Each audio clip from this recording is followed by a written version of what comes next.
tout cas, je voulais d'abord vous remercier de m'avoir accueilli. C'était d'abord avec John quand je suis venu faire une traduction. Et j'ai été saisi. Mais avant d'en arriver là, je vais vous dire un petit peu qui je suis, d'où je viens, et puis ce qui s'est passé dans ma vie d'avant Jésus, d'avant le Seigneur, et ce qui se passe maintenant. Donc c'est trois parties.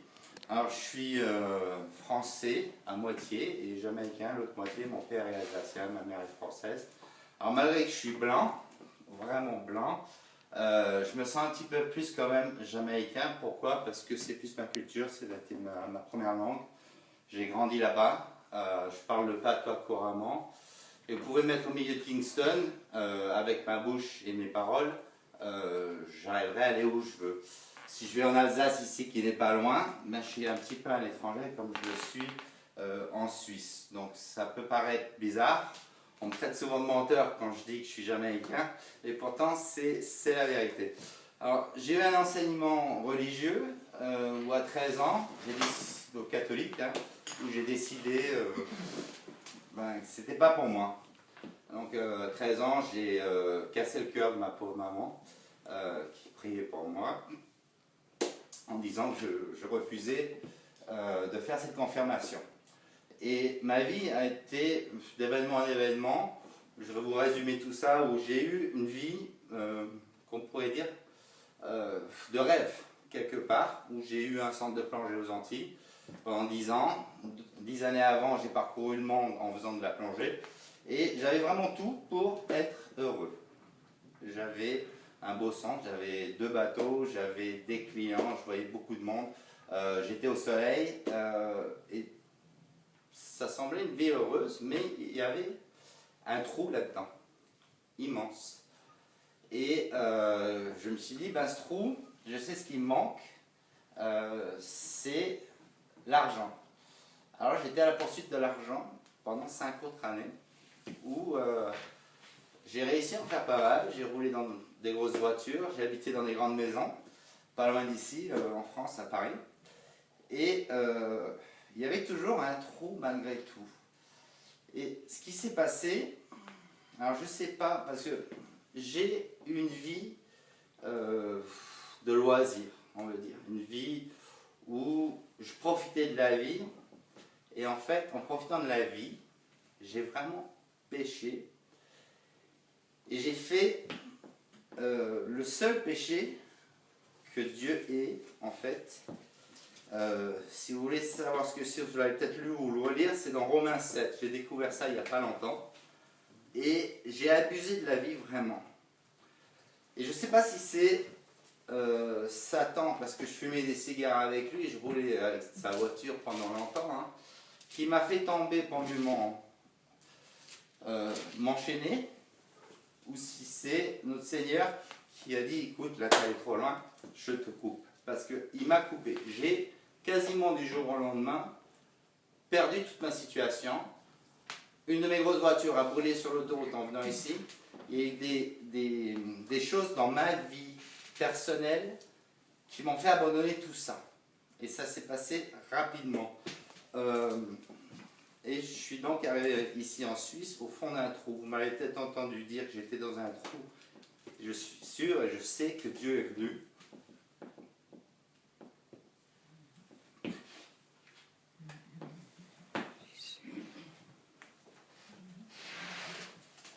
Il n'a pas envoyé ses anges, mais il a envoyé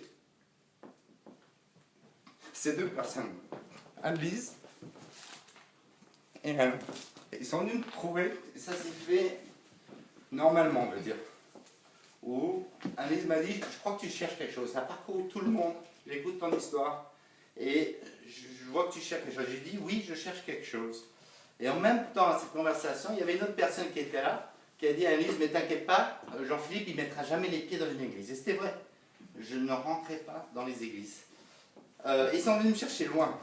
Je les ai rencontrés, une fois je les ai invités à Port-Rentruy, parce que j'habite là-bas. Ils sont venus me chercher au fond d'un bar, avec la fumée, l'alcool. Je crois même qu'il y avait peut-être des prostituées au fond. Et je me rappellerai toujours Anne-Lise qui rentre, qui dit, comment peux-tu m'inviter là-dedans? C'est pas mon monde. Donc ils ont vraiment fait le chemin de chrétiens pour venir me chercher. Et je suis venu ici. Alors la première fois c'était avec John. Et avec John, il m'a dit, écoute, j'ai besoin que tu traduises, parce que mon fils est là et j'aimerais voir qu'il comprenne ce que je dis quand je prêche. Et j'étais très sceptique au départ. Donc je suis venu ici juste pour traduire. Et en traduisant, j'ai bu les mots qu'il disait, j'ai bu les mots de la Bible. Et j'ai été très ému. Et à chaque fois que je viens ici, je suis très ému. Je suis ému pourquoi? Par les chants, les prières qui sont dans ces chants. Je suis ému aussi parce que quand on prie tous ensemble, je ressens vraiment le Saint-Esprit. Je pense que j'ai vraiment été touché. Et les premières fois que je suis venu ici, j'avais un plaisir et vraiment une humilité au niveau de ma tête et un déchirement au niveau de mes entrailles. Et à chaque fois que je quittais ici, j'étais en pleurs, très ému, et j'avais mal dans toutes mes entrailles. Et je remontais jusqu'à la rentrée, je me disais, qu'est-ce que tu fais? Qu'est-ce qui se passe? Et je ne comprenais pas. Je disais, d'un côté,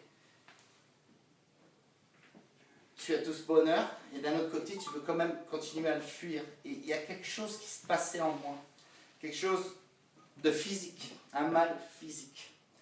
Et vous avez tous prié pour moi un jour, j'ai eu mal au dos, j'étais fatigué, c'est vrai, j'étais fatigué, c'est vrai, j'avais mal au dos. Et j'ai ressenti vos prières, chez moi, pour rentrer dans mon lit, avant d'aller bosser. Parce que je bosse aussi la nuit. Et quand je viens ici, ça me donne de la force. Ma vie a basculé. Quand je dis que j'étais mort, je l'étais vraiment. Il y a un passage romain, je vais juste vous lire un court passage. Qui dit, c'est Romains 7, et il dit, la loi est donc sainte, donc la loi de Dieu, et le commandement est saint, juste et bon. Ce qui est bon a-t-il donc été pour moi une cause de mort? Alors loin de là, mais c'est le péché, et j'ai péché toute ma vie, afin qu'il se manifeste comme péché en me donnant la mort. Et oui, jusqu'à très récemment, j'étais mort, spirituellement mort, physiquement mort. Et par ce qui est bon, et que par le commandement, il devint condamnable au plus haut point. C'est pour ça que je vous dis que c'est ce péché-là, vous le lirez en entier, je veux pas le lire ce soir, mais vous le relirez, parce que vous le connaissez certainement. J'étais loin de l'autre côté. Et comment ma vie a changé? Ma voiture a brûlé. Mes sous se sont volatilisés très rapidement et je me suis retrouvé sans rien au fond du trou, le désespoir. Et j'étais béni. J'étais porté par vos chansons, j'étais porté par vos prières. Quand je viens ici, je suis touché. Quand j'ouvre la Bible, je communique. D'un coup, tout est devenu très facile. Très simple et très clair. C'est un peu comme si je roulais dans une voiture où il y avait du brouillard tout le temps. Ben là, il n'y a plus de brouillard. Alors avant, je faisais comme ça de temps en temps, sur la vitre. Quand je voyais un peu mieux, ça ne durait pas longtemps, le brouillard revenait. Mais depuis que j'ai rencontré Dieu, je vois clair. Et les choses sont en fait très, très, très simples. Et quand je dis, j'ouvre mon cœur, c'est le pas. Je pense que c'est le pas à la fois qui a été le plus dur pour moi, mais qui est le plus facile aussi en même temps. C'est difficile à expliquer, mais j'ouvre vraiment mon cœur et je dis, Seigneur, pose devant moi tout ce que tu voudras. Parce que je sais que si tu le poses devant moi, et je dis vraiment tout, sans peur, je sais que tu sais que je peux le faire. Parce que c'est plus ma force, c'est ta force. Et je dis vraiment amen à ça. J'ai passé 40 ans de ma vie à me battre tous les jours, à faire le beau, le fier, à prier.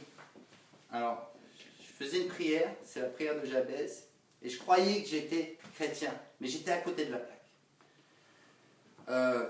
Cette prière, elle dit, la prière de Jabez dit, Seigneur Dieu d'Israël, bénis-moi. Elle dit, je la sais en anglais, on va traduire, bénis-moi, please bless me indeed, and enlarge my territories, élargis mes territoires. Guide ma main et garde-moi du mal pour que je ne cause pas de peine. Alors elle est très belle cette prière, elle vient de l'Ancien Testament. Le problème, c'est quand je l'ai priée, moi, c'est que j'avais un problème de moteur, j'avais un problème de mon compresseur. Je voulais plus d'argent, c'était que matériel. Alors le miracle là-dedans, c'est que j'ai été béni. Et quand la chose qui n'allait pas allait mieux, ben, au lieu de me retourner vers le Seigneur et lui dire « Amen, merci », qu'est-ce que je faisais? J'allais faire une grosse fête. Quand je vous dis j'ai péché, j'ai vraiment péché. On est tous des pécheurs, je continue encore de pécher, mais j'ai la lucidité que je n'avais pas avant. Et je pense que c'est vraiment, vraiment important. Depuis que j'ai rencontré Dieu, notre Seigneur, Dieu unique, il m'en remplit. Je me vide aussi. Quand je viens ici, je suis vraiment très, très ému. Je sens vraiment la présence de Dieu. Je la sens dans les chansons, dans les louanges. Et je la sens aussi vraiment chez moi quand je suis tout seul et que j'ouvre la Bible et que je lis les évangiles qui me parlent. Notamment quand on lit les évangiles de Matthieu, quand on nous explique les miracles que Jésus-Christ a fait. Ben, des miracles, avant j'y croyais pas aux miracles. John m'a dit que des miracles,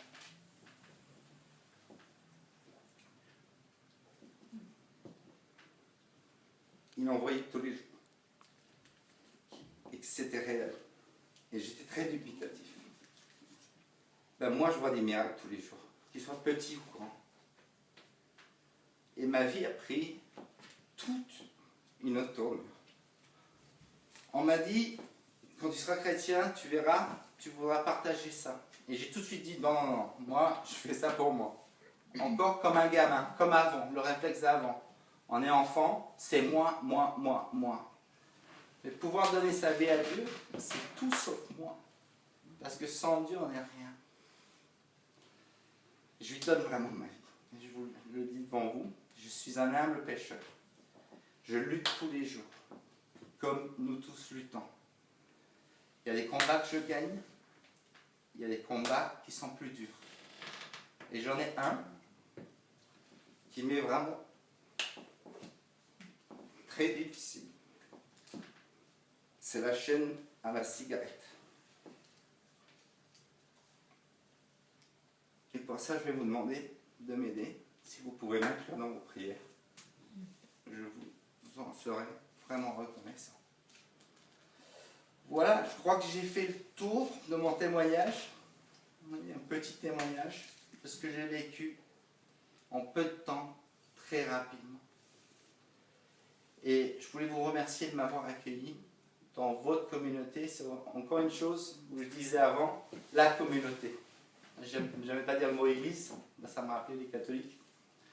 Je disais la communauté au départ. Maintenant, sans le faire exprès, je dis ma communauté. Et je veux vraiment vous remercier de m'avoir porté, parce que je vous ai senti me porter. Et à travers vous, de m'avoir permis de connaître, de mieux connaître et d'accéder à Dieu. Et je dirais accéder à Dieu en direct à travers vous. Amen. Amen.